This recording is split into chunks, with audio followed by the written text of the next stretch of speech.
Bonjour à toutes et à tous et bienvenue pour cette nouvelle vidéo sur Blood is the New Black. Aujourd'hui nous parlons de ma semaine au Japon et plus précisément de ma deuxième semaine de vie au Japon. Donc puisque j'avais terminé toutes mes démarches administratives la première semaine, c'était en quelque sorte la première semaine de vraie vie au Japon, avec une alternance entre le travail, la découverte de la ville, des potentielles excursions, etc. En réalité, il faut dire que la semaine, c'est-à-dire le samedi, a commencé d'une manière très agréable par de la pluie. Si vous avez suivi les news, vous savez qu'il y a eu des pluies records au Japon la semaine précédente. Bonjour à toutes et à tous et bienvenue pour cette nouvelle vidéo sur Blood is the New Black. Aujourd'hui nous parlons de ma semaine au Japon et plus précisément de ma deuxième semaine de vie au Japon. Donc puisque j'avais terminé toutes mes démarches administratives la première semaine, c'était en quelque sorte la première semaine de vraie vie au Japon, avec une alternance entre le travail, la découverte de la ville, des potentielles excursions, etc. En réalité, il faut dire que la semaine, c'est-à-dire le samedi, a commencé d'une manière très agréable par de la pluie. Si vous avez suivi les news, vous savez qu'il y a eu des pluies records au Japon la semaine précédente. Donc des villes comme Kyoto, Hiroshima ou encore des villes du sud comme Fukuoka ont été vraiment pas mal touchées. Il y a eu au total quasiment 200 morts au Japon à cause des inondations, des glissements de terrain, etc. Donc vous avez été plusieurs d'ailleurs à m'envoyer un message pour savoir si j'allais bien, si j'avais pas de soucis et tout. Donc Osaka, on n'a pas été touché, il n'y a pas eu de soucis, il n'y a pas eu d'alerte évacuation à Osaka, on était en rouge. Mais l'alerte rouge, c'est pas l'alerte la plus importante, c'est l'alerte violette, je crois la plus importante. Donc on n'a pas eu de soucis, mais il a quand même énormément plu et honnêtement c'est pas du tout agréable ce type de pluie, puisque t'as beau avoir un parapluie, en fait il y a tellement de vent, la pluie elle est quasiment à l'horizontale que ton jean il se retrouve trempé, et qu'une des spécialités au Japon c'est d'alterner entre de la clim à fond et une chaleur tropicale. Donc t'as ton jean trempé et tu rentres dans un magasin et il fait 22. Donc puisque ce jour-là ils annonçaient de la pluie non-stop, je suis allée faire un tour du côté de Umeda et plus précisément je suis allée au Pokémon Center. Donc je vous en parle pas plus que ça parce que en fait j'ai énormément filmé au Pokémon Center et je vais vous en faire une vidéo dédiée parce que je sais que vous êtes un certain nombre à vouloir voir comment c'est un Pokémon Center au Japon. Aller au Pokémon Center c'était pas la meilleure idée que j'ai eue de ma vie, hein, on va être honnête. Parce que ça m'a rappelé un certain nombre de... Du coup, pour me changer les idées, je suis allée du côté de Amemura. Amemura, c'est le quartier alternatif de Osaka. Donc les gens de ma share house me l'avaient un petit peu décrit comme le Harajuku de Osaka. En réalité, moi je trouve que ça ressemble pas mal à Camden. Une rue où on va trouver a priori une scène underground assez développée, donc je pense qu'il y a plein de concerts de métal super intéressants là-bas, sauf que tout est en japonais et en plus c'est genre au deuxième ou au troisième sous-sol, c'est pas le genre d'endroit où tu t'aventures quand tu connais rien et que tu comprends rien. Donc je pense qu'il y a une scène mais que je peux pas la comprendre. J'ai aussi repéré de nombreux shops de tatoueurs qui sont à Amemura, souvent dans les appartements au 3e, 4e étage. Donc je suis pas allée les voir parce que je pense qu'au Japon tu débarques pas comme ça avec ton book. Par contre je les ai notés, je vais les contacter histoire de on ne sait jamais. J'ai découvert ce quartier qui est vraiment très sympathique, c'est un quartier qui est assez différent du Japon puisque c'est un quartier que j'ai trouvé assez sale. Vous allez sur la place principale de Amemura, enfin il y a plein de cochonneries par terre, les gens jettent leurs papiers, c'est dégueulasse. Les jeunes sont pas calmes du tout, enfin c'est une sorte de joyeux chaos, mais moi ça m'a beaucoup rappelé Camden et moi j'aime beaucoup Camden et j'aime beaucoup ce côté chaotique. Le Japon très propre, très rangé c'est bien hein, mais j'aime bien le chaos aussi, enfin je pense que vous l'avez deviné. Donc aujourd'hui on est dimanche, il a arrêté de pleuvoir, ce que ça veut dire c'est qu'il fait à nouveau 32 degrés et une humidité de 80%, merci l'été au Japon. On est dimanche donc je vais aller faire un tour parce que le dimanche le passe journée du métro est à 600 yens au lieu de 800 et que ce serait con de ne pas en profiter. Je sais pas si vous avez remarqué mais je suis quand même en train de marcher dans la rue en tenant ma perche à selfie et en parlant à ma caméra. Je pense que j'ai atteint le niveau expert de la blogueuse beauté. Non, de la blogueuse voyage du coup. Oh, regardez, j'adore cet arbre. Tous les jours je passe dessous et je le trouve super beau et en plus ça sent super bon. Donc je suis allée à Tennoji. Donc Tennoji c'est le temple bouddhiste de Osaka le plus grand. mes informations sont exactes, il a été construit sur le plus ancien site bouddhiste du Japon. Donc c'est un très très gros temple, il a été décoré pour Tanabata. Donc Tanabata c'est la fête des étoiles qui a lieu le 7 juillet ou le 7 août parce que le calendrier des fêtes est un petit peu compliqué. Ici en tout cas c'était le 7 juillet. C'était vraiment très très beau, vraiment comme dans les mangas. Enfin vous voyez il y a les petits stands et tout, enfin si vous avez lu genre Lovina ou ce genre de choses, mais c'est exactement le type de Matsuri. Donc c'était très très beau, c'était très agréable de se promener. Il faisait évidemment une chaleur absolument étouffante, mais c'est le Japon donc on a l'habitude. Sur le blog je vous ai écrit tout un article sur comment est-ce que c'est Tanabata, pourquoi est-ce que c'est Tanabata, qu'est-ce que ça veut dire, etc.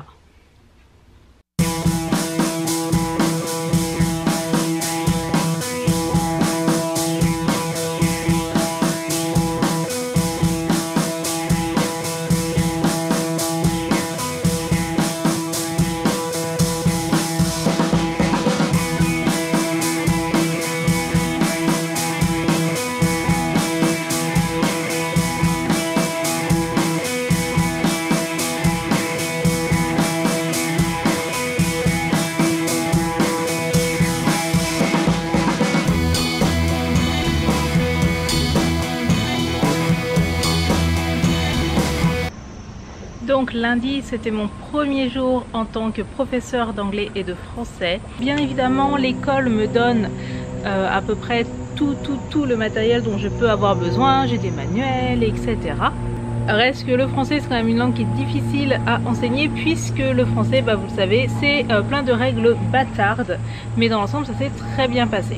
Je me suis encore perdue au retour, je comprends pas du tout comment rentrer chez moi après 8 h. De ce que j'ai cru comprendre sur Wikipédia, ma station ne serait pas du tout desservie pendant le rush hour qui dure quand même jusqu'à 21 h. Donc je ne sais pas, je ne comprends pas trop, je vais réessayer mercredi puisque j'y retourne, en espérant que je trouve comment rentrer chez moi sans me faire un détour de 20 minutes parce que j'ai quand même 50 minutes de trajet, tu rajoutes 20 minutes, ça commence à faire tard, tu vois. Donc aujourd'hui on est mardi, il fait très très chaud, il fait genre 32 voire 34, 35 degrés. J'ai décidé d'aller faire un tour. Au final mon but ça va être Namba, mais je suis sortie une station plus tôt à Tanimachi-kyu Shome et je suis atterrie dans ce temple. Un petit temple, hein, rien de mirobolant, mais un petit temple plutôt sympa. Donc j'ai fait une petite pause et puis je vais me remettre de la crème solaire. J'ai pas mal de mal, là on commence la deuxième semaine donc ici, je pense qu'il faut que je me trouve un rythme et que j'ai du mal aujourd'hui à trouver le rythme, c'est-à-dire il faut que je réussisse à caser le travail pour le blog, le travail de professeur, que je réussisse à caser un temps d'apprentissage parce que je veux continuer à apprendre le japonais, c'est l'endroit idéal. Donc je ne sais pas, est-ce que les jours où je travaille en tant que professeur le soir, eh bien le matin je le consacre à l'étude du japonais, ou est-ce que je fais plutôt ça différemment et que par exemple tous les matins quoi que je fasse pendant 10 minutes j'apprends le japonais, je sais pas du tout, j'ai beaucoup de mal. J'ai pas encore réussi à redessiner parce que en fait je me sens pas à la maison, je me sens en vacances à Lille ou à Blois ou quoi que ce soit. Ça me gênait pas de passer des jours et des jours sans sortir de chez moi plus loin que d'aller au Franprix prendre la reine quoi. Il y a une sorte de pression, vous voyez, tu peux pas, je me dis ouais meuf tu peux pas juste rester chez toi, t'es à Osaka, bouge ton cul. Donc voilà, je sais pas, j'ai encore un peu de mal à trouver le rythme, mais d'un autre côté c'est que le début de la deuxième semaine, hein, donc c'est tout à fait normal je pense. Donc là je me suis dit que j'allais faire un tour et puis après j'irai genre à Don Quichotte et ce genre de choses. Donc Don Quichotte, pour ceux qui savent pas, en réalité c'est Don Quirote, ou tout le monde l'appelle Donkey. C'est un magasin qui vend un peu de tout et surtout de n'importe quoi. Donc les pires trucs que vous voyez dans les vidéos des youtubeurs au Japon et tout, c'est à Donkey généralement. J'aime bien y aller parce qu'il y a une bonne section cosmétiques et puis il y a des peluches et parfois il y a des promos intéressantes et tout et tout. Donc comme vous le voyez, là ce temple on doit pas être très loin, on doit être à 10 minutes de marche de Namba, de Dotonbori et tout. Je vous mettrai le nom du temple parce que là je l'ai pas retenu. Alors il fait extrêmement chaud, hein, je suis luisante de partout, c'est dégueulasse. Mais c'est vraiment un havre de paix très agréable à 10 minutes de la rue la plus commerçante d'Osaka. Donc c'est plutôt cool. Et du coup quand je vous parlais de peluches à Donkey, potentiellement des soldes, eh bien j'ai fait mon premier craquage depuis mon arrivée au Japon. J'ai adopté un panda donc qui s'appelle Mochi. En réalité l'état à Donkey c'est Des animaux comme ça, il y en a plein, il y a genre des Shiba et ce genre de choses, mais il y avait un panda, normalement c'est des peluches qui coûtent environ 1500 yens, soit environ 12-13 euros, et là il était seulement 990 yens, soit 7,90 €. Et il me regardait avec ses petits yeux pleins d'amour. Et je me suis dit que c'était absolument pas raisonnable parce que je vois pas comment ça rentre dans ma valise, je vois pas comment ça rentre dans mon sac à dos, hein, c'est totalement stupide. Hein. Mais je l'ai adopté. Donc bah on va avoir un sac de plus quand on va déménager d'Osaka, hein, c'est pas grave. Mais Mochi on valait tellement le coup, il est tellement mignon, il est tellement fluffy, il est tellement innocent, je pouvais pas résister. Le mercredi, eh ben, j'ai pas fait grand chose à part aller bosser. Le mercredi j'avais 3 heures de cours aussi, donc ça m'a pris une bonne partie de l'après-midi et du coup j'ai passé ma matinée à monter ma vidéo sur le Hellfest. Si vous ne l'avez pas vue, elle sera en barre d'infos, n'oubliez pas d'aller la checker. Et j'ai commencé à réfléchir un petit peu à ce que je veux faire de ma chaîne YouTube pendant que je serai au Japon. Donc j'ai un nouveau type de vidéo qui va arriver et qui sera une vidéo mensuelle.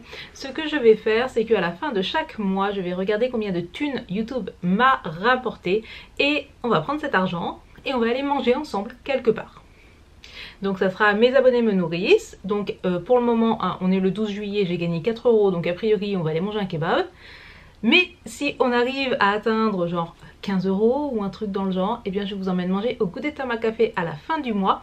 Donc si vous voulez m'aider à atteindre ce but, n'hésitez pas à partager ma chaîne, à l'envoyer à vos amis et tout, parce que plus il y a de gens qui regardent mes vidéos, plus à la fin la pub va finir par me rapporter des sous, et plus j'aurai de moyens pour vous emmener découvrir des trucs sympathiques et intéressants.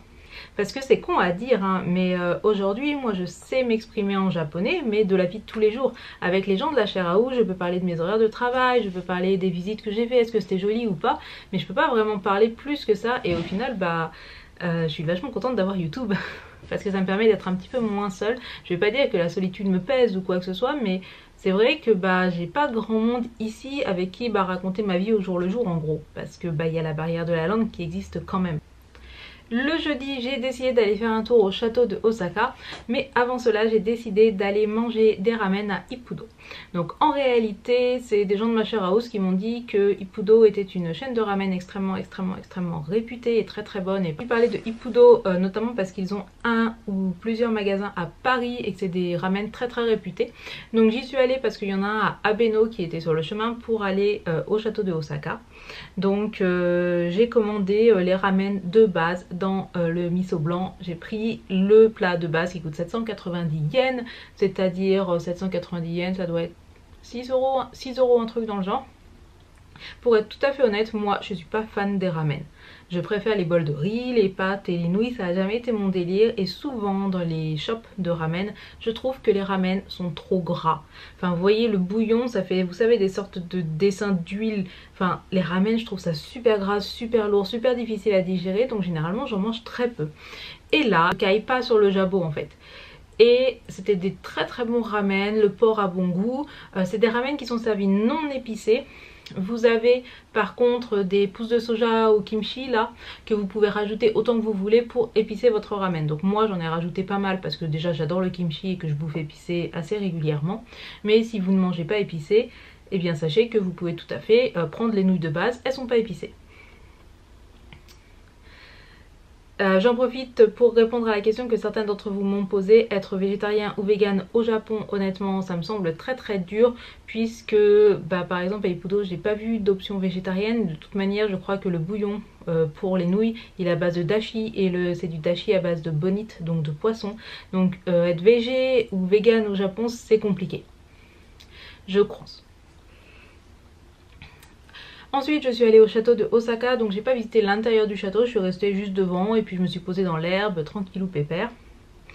L'intérieur du château de Osaka, de toute manière il a été refait en béton. Ce qui est intéressant c'est l'extérieur, donc il faisait super chaud, super humide, ce qui fait que normalement, enfin moi j'ai l'habitude de marcher, ça me pose pas de problème, mais là c'est vraiment très dur physiquement en fait. Et du coup une de mes meilleures amies, c'est maintenant la glace en pomme-pote. Donc ça ressemble à une pomme-pote sauf qu'à l'intérieur c'est de la glace. Et j'en suis donc très contente, et j'en suis donc une très grande consommatrice parce que c'est pas très lourd. ça hydrate vu qu'il y a beaucoup d'eau quand même, et ça donne du sucre et tout, donc c'est vraiment la couliche, la pompote de glace, c'est genre ma meilleure amie pour la vie maintenant, hein, voilà. Et ensuite, le lendemain, eh bien, j'ai majoritairement travaillé. Donc pour le moment, les jours où je travaille, je fais à peu près rien d'autre. Je me repose le matin, je travaille sur le blog, je fais mes photos, etc. Donc, comme je le disais en début de semaine, j'ai encore un peu de mal à trouver de rythme. J'ai fait qu'une seule leçon de japonais dans la semaine. J'ai commencé un dessin par contre. Donc je pense que la prochaine semaine, le défi va être de trouver un rythme correct. En attendant, bah là écoutez, on est samedi matin, je vais arrêter là la vidéo. Aujourd'hui je vais à Kyoto, le problème c'est qu'ils annoncent 38 degrés. Mais à Kyoto il y a le Gion Matsuri qui est un des plus gros festivals d'été, et notamment ce soir vers 18 h quand le soleil commence à se coucher, parce que le soleil se couche très tôt ici. Quand le soleil va commencer à se coucher, le quartier de Gion va être totalement piéton avec des de la street food avec plein d'animations et tout, ça a l'air d'être très très très joli. Et puis Kyoto de Osaka c'est seulement 700 yens, soit 8 € et 1 heure de train, donc je vais aller faire un tour à Kyoto. Je suis pas très très préparée, et puis par 38 degrés je sais que je vais pas pouvoir faire grand chose de toute manière, hein, parce que 38 degrés et 60% d'humidité ça commence à douiller, hein. Mais du coup je vais aller à Kyoto, et du coup, lors du prochain vlog, vous verrez le Gion Matsuri à Kyoto et sans doute plein d'autres trucs, mais je sais pas encore ce que je fais la semaine prochaine. Sur ce, je vous dis à très très bientôt. En attendant, n'oubliez pas d'allumer la lumière et on se retrouvera à la prochaine vidéo. Tchuss!